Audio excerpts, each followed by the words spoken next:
High cuties, welcome to my daily blog. আজকের ব্লগটা কিন্তু বাংলায় করছি কারণ আজকে হলো নববর্ষ। নববর্ষ হচ্ছে বেঙ্গলি নিউ ইয়ার, যেখানে আমরা লক্ষ্মী গণেশের পুজো দিই। আর আমাদের যেহেতু সোনার দোকান আছে, তো আমরা সকালবেলায় বেরিয়ে পড়েছিলাম লক্ষ্মী গণেশের পুজো দেওয়ার জন্য। আমাদের বাড়ির পাশেই কিন্তু মন্দিরটা আছে, তাই জন্য বেশিক্ষণ যেতে হয়নি, কিন্তু এখানে খুবই লাইন পড়েছিল। দেখতে পাচ্ছেন বাবা একদম ওপর থেকে আর কি করে পুজোটা দিচ্ছে। তারপর পুজো দিয়ে আসার পর আমরা আমাদের এই সুন্দরটা দোকানটাকে খুব সুন্দরভাবে সাজিয়েছে। আর তারপর আমরা ভিতরে ঢুকেছি। এই হচ্ছে সেই লাল খাতা, যেখানে হচ্ছিল হিসাব কিতাব, যার ওপরেই আমাদের পুরো জীবনটা ভরসা করে চলে। তো আজকে আমি এই জায়গাটা নিজেই পরিষ্কার করছি। মার অ্যাকচুয়ালি কাজ আছে ঘরে, তাই জন্য আজকে আমিই এসেছি এটা করার জন্য।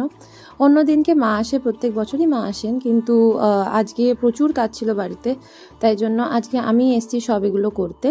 তো দেখতেই পাচ্ছ, এই ছোট জায়গার মধ্যেই কিন্তু সব কিছু গুছিয়ে নিচিয়ে মানিয়ে চলতে হবে। আর না হলে ভালো করে না গুছিয়ে রাখলে দোকানটাই বা সুন্দরভাবে হবে কি করে। কিন্তু বাবা এত বড়ই এনে ফেলেছিল ঠাকুরটা, যে ওপরে ঠাকুরটাকে ফিট করতে হলো, না হলে জায়গা হচ্ছিল না একদমই। ঠাকুরটা রাখার পরই আমরা চলে যাব এবার হচ্ছে মিয়োমোড়ে থেকে প্যাকেট আনতে। দেখো আমরা চলে এসেছি, অনেকগুলোই প্যাকেট আনা হয়েছে, কিন্তু দেখতেই পাচ্ছ সব আমাদের কাস্টমারদের জন্য আনা হয়েছে। আর এখান থেকে একটা জিনিস ভালো, আমাদেরকে না প্যাকেটের সঙ্গে অনেকগুলো না পেপসির বটল দিয়েছিল, যার মধ্যে থেকে খালি একটাই পেপসির বটল আমি উদ্ধার করতে পেরেছিলাম নিজের জন্য। শিম্পুর জন্য কিন্তু জামা কিনেছি, খুবই সুন্দর লাগছে শিম্পুকে। এখনের বেলা হচ্ছিল রাত্রি না অ্যাকচুয়ালি বিকেল 6টা বাজে। তো আমরা চলে গেলাম দোকানে ডাইরেক্টলি। দেখো মাও সেজেছে কি সুন্দর। এই যে প্যাকেটগুলো সব রেডি হয়ে গেছে, এবার কিন্তু প্যাকেট বিতরণ করা হবে। আস্তে আস্তে সব কাস্টমাররা আসতে শুরু করে দিয়েছে। দেখো মাকে আগে ফিল্ম করে নি, দেখো কেমন করে দেখছে, দেখো মুখও ভেঙাচ্ছে। এই যে এরকম সেজেছিলাম আজকে আমি রাত্রিবেলাটা, মানে বিকেলবেলাটা। কি সুন্দর একটা টপ, এইটা আমি মিশো থেকে নিয়েছিলাম। টপটা আর স্কার্টটা খুবই অ্যাফোর্ডেবল ছিল, 430-এর মধ্যে হয়ে গেছে। দেখো দইও চলে এসছে, প্রথম কাস্টমার দই আমাদের এখানে এসছিল। আর দেখো সবাই এখানে কি মজা করছে, মিষ্টি খাচ্ছে। আর তারপর হলো এই যে মমিতা আন্টিও এসেছিল আমাদের দোকানে। আর সবাই খুব এনজয় করেছিল সেদিনটা হচ্ছিল একটা হই হুল্লোড়ের দিন।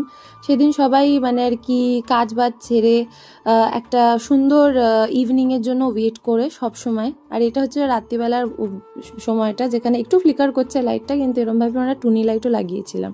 তারপর এখন হচ্ছিল রাত্রিবেলা আমরা ডিসাইড করলাম যে আমরা একটা জায়গায় খেতে যাব। দেখো যতই বড় হয়ে যাক না কেন, তাও বাচ্চাদের মতোই মানুষের মনটা থাকে একদমই। তো আমরা সবাই যেখানে যাচ্ছি সেখানটা একটু পরে রিভিল করছি। আমরা চলে এসেছি সেই জায়গাটা, এটা হচ্ছিল সল্টলেকের সপ্তপদী রেস্টুরেন্ট। খুবই ভিড় হয়েছিল বাপরে বাপ, কিন্তু আমরা বুফে নিয়েছিলাম বলে তাড়াতাড়ি হয়ে গেছে। 1199 টাকা লেগেছে আমাদের পুরো বুফে, কিন্তু বুফের খাবারগুলো খুবই সুন্দর ছিল। এরকম না যে বুফের খাবার বলে খারাপ হবে কোয়ালিটি, এরকম একদমই না।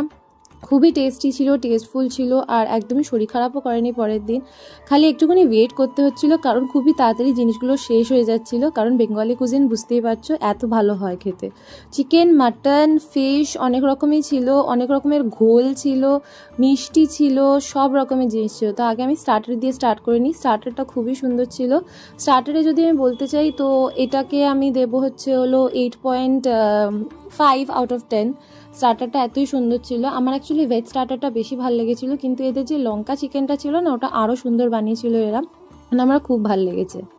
ফলোড বাই মেন কোর্সটা, যেখানে আমি একটা আমপোড়ার শরবত নিয়েছিলাম। তারপর এত রকমের জিনিস খেয়েছিলাম, আমি আর নেম করছি না, খালি খেয়েই যাচ্ছিলাম, পেট আর ভরছিল না, এতই সুন্দর ছিল। তারপর চলে এসেছি বাড়ি। আজ নেক্সট ডে আজকে আমাদের খাওয়া দাওয়া হবে দিদুন বাড়িতে, তাই জন্য সব কিছুই আমি নিয়ে চলে যাচ্ছি। ওখানে তো পড়তে তো বসতে হবে বাবা, নাহলে তো আবার এক্সামে একদমই যাবো।